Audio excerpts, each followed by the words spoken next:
Hi friends, welcome back to Monisha's diary. எல்லோரும் எப்படி இருக்கீங்க? எல்லோரும் சூப்பராக இருக்கீங்கன்னு நினைக்கிறேன்.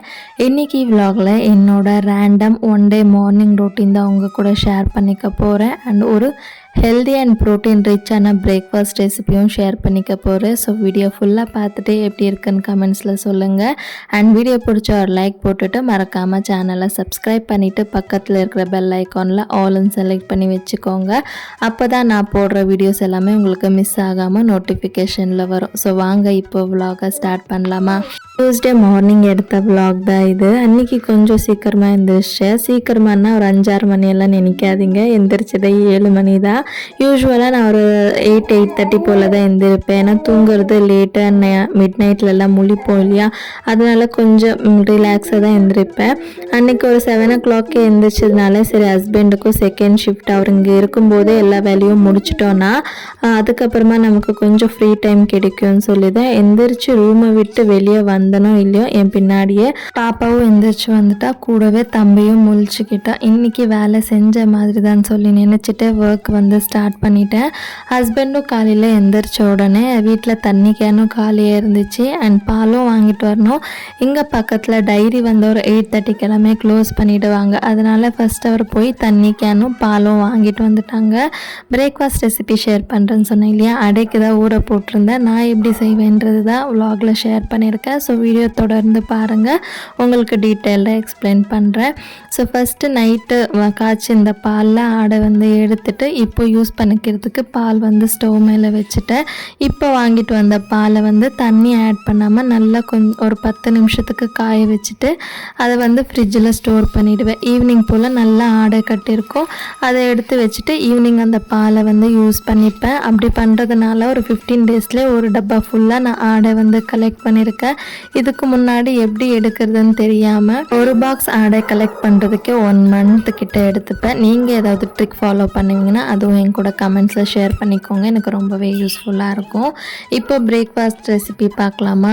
எல்லாமே ஒரே டம்ளர் இல்லைன்னா ஒரே பவுலில் மெஷர் பண்ணிக்கோங்க. நான் 1 டம்ளர் அளவுக்கு ரேஷன் அரிசி எடுத்திருக்கேன். மீதி எல்லா பருப்பு வகையுமே 1/4 டம்ளர் தான் எடுத்திருக்கேன். நான் என்னென்ன எடுத்திருக்கேன்னா பச்சை பயிறு, கருப்பு சுண்டல், உளுந்து, துவரம் பருப்பு அண்ட் பாசிப்பருப்பு, 1 ஸ்பூன் அளவுக்கு வெந்தயம், இது மட்டும்தான் நான் ஆட் பண்ணியிருக்கேன். உங்ககிட்ட வேறு ஏதாவது பருப்பு வகை இருந்தால் அது கூட நீங்கள் ஆட் பண்ணிக்கலாம். 4-5 தடவை நல்லா வாஷ் பண்ணிவிட்டு உங்கள் காரத்துக்கு தகுந்த மாதிரி காஞ்ச மிளகாவும் ஆட் பண்ணி ஓவர் நைட் சோக் பண்ண வச்சுடுங்க. இப்போ காலையில் எழுந்திரிச்சு இதை இன்னொரு வாட்டி நல்லா வாஷ் பண்ணிவிட்டு தண்ணி ஃபுல்லாக வடிகட்டிட்டு இப்போ இதை பேட்ச் வைஸ் பேட்ச் மிக்சியில் அரைச்சிக்கலாம். ஃபர்ஸ்ட் பேட்ச்சில் நான் கொஞ்சமாக ஊற வச்ச அரிசியும் ஆட் பண்ணிவிட்டு இப்போ இதில் ஒரு 10-15 பல் பூண்டு, ஒரு சின்ன துண்டு அளவுக்கு இஞ்சி சின்ன சின்னதாக கட் பண்ணி ஆட் பண்ணிக்கிறேன். 1 ஸ்பூன் அளவுக்கு சோம்பு, பெரிய ஜீரகம்னு சொல்லுவாங்க இல்லையா, அதுவும் ஆட் பண்ணிவிட்டு கொஞ்சமாக ஹிங்கும் ஆட் பண்ணிவிட்டு டேஸ்ட்டுக்கு தகுந்த மாதிரி உப்பும் ஆட் பண்ணி கொஞ்சமாக தண்ணி விட்டு நல்லா நைஸாக அரைச்சி எடுத்துக்கோங்க. பூண்டு, இஞ்சி, பெருங்காயம் இதெல்லாமே மிஸ் பண்ணாமல் ஆட் பண்ணிக்கோங்க. ஏன்னா ஒரு சிலருக்கு கேஸ்ட்ரிக் ப்ராப்ளம் இல்லைன்னா டைஜஷன் ப்ராப்ளம் வர சான்சஸ் இருக்குது. ஏன்னா ஃபுல் ஆஃப் பருப்பு வகைகளை ஊற வச்சு அரைச்சதுனால 2 பேருமே சேர்ந்து சீக்கிரமாக பிரேக்ஃபாஸ்ட்டுக்கு தேவையான திங்ஸ் எல்லாமே ரெடி பண்ணி வச்சிட்டோம். ஏன்னா காலையிலே 7 மணிக்கு பசங்க எந்திரிச்சிட்டாங்கன்னு சொன்னேன் இல்லையா, மறுபடியும் அவங்க 8 மணி போல் 2 பேருமே தூங்கிட்டாங்க. பாப்பாவுக்கு ப்ராப்பராக தூக்கம் இல்லைன்னா ரொம்ப கிராங்கியாக இருப்பாள். சரி அதனால் தூங்கட்டும்னு சொல்லி விட்டுட்டோம். அதுக்கப்புறமா நாங்கள் 2 பேரும் பேசிகிட்டே உட்காந்து 8:30 மணி போல் ஆயிடுச்சு. அப்போ தான் எங்கள் மாமியார் கால் பண்ணி இன்றைக்கி ஷட் டவுனு, மார்னிங் 9க்கு போனால் ஈவினிங் 6 o'clock தான் கரண்ட் வரும். அப்போ தான் எனக்கு ஃப்ளாஷ் ஆச்சு, ஐயோ நம்ம அடைக்கு ஊற போட்டிருக்கோம், சட்னி அரைக்கணும்னு சொல்லி. அதனால் கடகடன்னு 2 பேரும் சீக்கிரமாக ஓடி போயிட்டு நான் ஒரு பக்கம் அடைக்கு அரைச்சி வைக்கிறதுக்குள்ளே ஹஸ்பண்டும் சட்னிக்கு எல்லாமே ரெடி பண்ணி அரைச்சி வச்சுட்டாங்க. அதுக்கப்புறமா நானும் கிச்சன் ஃபுல்லாக க்ளீன் பண்ணிவிட்டு சாமான் மட்டும் நம்ம ஒரு ஆஃப்டர்நூன் போல் கழுவிக்கலாம். ஏன்னா தண்ணி ரொம்ப சில்லுன்னு இருக்கும், மார்னிங் கழுவ முடியாது. அதனால் ஹஸ்பண்டுமே வீடு ஃபுல்லாக க்ளீன் பண்ணி துடைக்கிறதுக்கு ரெடி பண்ணிட்டு இருக்காங்க. இது தம்பியோட ப்ளே மேட்டு. ஃபஸ்ட்டு பாப்பாவுக்கு நான் யூஸ் பண்ணியிருந்தேன், அதை அப்படியே எடுத்து வச்சுட்டு இப்போ தம்பிக்கு மறுபடியும் யூஸ் பண்ணுறேன். இது எனக்கு ரொம்பவே யூஸ்ஃபுல்லாக இருக்குது. இதில் தம்பியை போட்டுட்டேன்னா அவன் பாட்டுக்கு அவன் அந்த டாய்ஸ் கூட விளையாடிட்டு இருப்பான். இது கூட டிவியில் கொஞ்சம் நாய்ஸ் வச்சுட்டு சாங்ஸ் ஏதாவது போட்டு விட்டேன்னா ரொம்ப என்ஜாய் பண்ணி விளையாண்டுட்டு இருப்பான். ரொம்ப டயர்டான பிறகு கொஞ்சம் அழுவான். அப்போ ஃபீட் பண்ணேன்னா நல்லா படுத்து தூங்கிடுவான். ஸோ எனக்கு இது ரொம்பவே யூஸ்ஃபுல்லாக இருக்குது. ஆன்லைன்லேயும் கிடைக்கிது. யாருக்காச்சும் இன்ட்ரெஸ்ட் இருந்தால் செக் பண்ணி வாங்கிக்கோங்க. எனக்கு இது ரொம்பவே யூஸ்ஃபுல்லாக இருக்குது. அதனால தான் உங்கள் கூடயும் ஷேர் பண்ணிக்கிறேன். ஸோ யாராச்சும் சிங்கிளாக பசங்களை பார்த்துக்கிறதுக்கு கஷ்டமாக இருக்கும்போது இது ரொம்பவே டைம் சேவிங்காக இருக்கும். அதனால தான் ஷேர் பண்ணுறேன். இன்னொரு விஷயமும் சொல்லணும், என்னோட சேனலை நியூ மாம்ஸ் யாராச்சும் ஃபாலோ பண்ணுறீங்கன்னா நீங்கள் ஃபீல் பண்ணாதீங்க. இவங்க மட்டும் எப்படி குழந்தைங்க வச்சுட்டு இவ்வளோ ஆக்டிவாக எல்லா வேலையும் செய்கிறாங்க, குழந்தைங்கள பார்த்துக்கிறாங்கன்னு சொல்லி நீங்கள் வீடியோஸில் ஜஸ்ட் ஒரு 5-10 மினிட்ஸ் மட்டும்தான் பார்ப்பீங்க. ரிமைனிங் டைம் எல்லாமே நீங்கள் என்னெல்லாம் ப்ராப்ளம் ஃபேஸ் பண்ணுறீங்களோ நானும் நியூ பார்ன் வச்சுட்டு அந்த ப்ராப்ளம்ஸ் எல்லாமே ஃபேஸ் பண்ணுவேன்.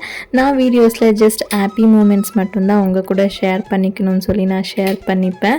ஆஃப்டர் டெலிவரி எல்லாம் கம்ப்ளீட்டாக ஒரு மாதிரி சேஞ்ச் ஆகும். நம்ம லைஃப் ஸ்டைலாக இருக்கட்டும், நம்ம ரோட்டீன் அண்ட் நம்மளோட பாடியில் ஹார்மோன்ஸ் இருக்கட்டும், மூட் ஸ்விங்ஸ் நிறையவே ஆகும். எப்போ அழுவோம், கத்துவோம், சிரிப்போம் நமக்கே தெரியாது. பத்தாததுக்கு குழந்தைய பார்க்க வரவங்கள ஒரு சில சஜஷன்ஸ்ன்னு சொல்லிட்டு ஏகப்பட்ட டிப்ஸு அப்படி பண்ணு இப்படி பண்ணுன்னு சொல்லி ரொம்ப ப்ரெஷர் பண்ணுவாங்க.